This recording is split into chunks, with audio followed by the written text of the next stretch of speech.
İyunun 11-də Suraxanı rayon icra hakimiyyətinin başçısı Adil Əliyevin vətəndaşlarla növbəti səyyar görüşü Hövsan qəsəbəsi 196 saylı tam orta məktəbdə keçirilib.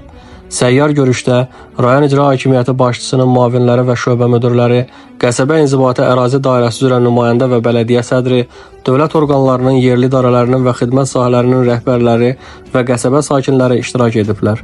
Rayon icra hakimiyyəti başçısı son illər ölkədə həyata keçirilən geniş miqyaslı islahatlardan danışaraq bildirib ki, həm iqtisadi, həm də sosial sahəni əhatə edən islahatlar arasında əhalinin sosial müdafiəsi xüsusi yer tutur. O qeyd edib ki, Prezident cənab İlham Əliyev öz çıxışlarında dəfələrlə vurğulayıb ki, həyata keçirilən islahatların əsas məqsədi Azərbaycan vətəndaşının rifah halının yaxşılaşdırılmasıdır. Səyyar qəbulda sakinlərin səsləndirdikləri istək və təkliflər dinlənilib. Qaldırılan məsələlər məsul şəxslərin iştirakı ilə araşdırılaraq həlli ilə bağlı görüləcək tədbirlər müəyyənləşdirilib.